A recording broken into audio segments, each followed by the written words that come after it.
সুমাইয়া বাথরুমে বসে বসে ফোন টিপতেছিল। হঠাৎ করে ফোনটি কমেডের মধ্যে পড়ে গেল। সুমাইয়া জুড়ে জুড়ে কান্না করতে লাগলো। হঠাৎ করে কমর থেকে বেরিয়ে এলো কমড পড়ি।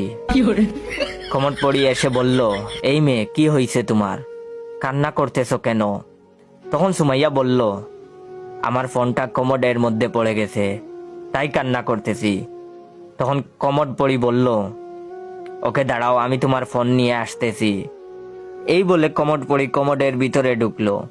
তার কিছুক্ষণ পর কমোড পড়ি কমোডের ভিতর থেকে একটা সোনার মোবাইল নিয়ে বেরিয়ে আসলো। আর কমোড পড়ি বলল, এই ফোন কি তোমার সেই ফোন?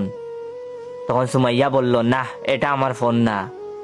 তো আপনারা এখন কি ভাবছেন, সেই জলপরীর মতো আরেকটা ফোন নিয়ে আসবে? আসলে একদমই ভুল। তখন কমোড পড়ি বলল, হারামজাদি, তুই কি মনে করতেছিস? এইটা কি সোনার ফোন? শালি, এইটাই তোর ফোন। টয়লেট লেগে গোল্ডেন কালার হয়ে গেছে। এটা শুনে তো সুমাইয়া বেহুশ।